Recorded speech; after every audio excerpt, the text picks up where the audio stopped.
Okay, unaweza kubadilisha muonekano wa icon au hata muonekano wa simu yako design hiyo, na ukabadilisha kabisa tofauti na ilivyozoeleka. Okay, unaweza kufanya hivyo, unaenda katika App Store au Play Store na download hiyo application inaitwa Nova Launcher. Hiyo ni launcher kwa ajili ya kugeuza muonekano wa simu usio unaboa. Kwa hiyo unaweza kaamua kwamba ukabadilisha ukubwa wa hizo application zako design hiyo, au hapo chini ukabadilisha shape ikawa pembe 4 au hata pembe 3, au unaweza kubonyeza more hapo.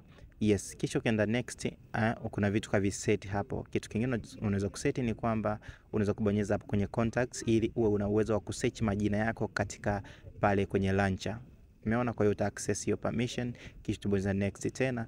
Pale kuna vertical view, unaweza kubonyeza hapo media control ili hata ukiwa una play music basi unaweza kucontrol music au video.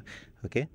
Yeah, sasa ukienda mbele zaidi ukibonyeza kwenye go home, sasa hapo ndo unaona muonekano wake umebadilika design hiyo. Launcher nzuri sana, ina mambo mengi sana hapa nimeongea kwa ufupi tu. Kwa hiyo wewe ukidownload utaweza kuiexplore vizuri zaidi.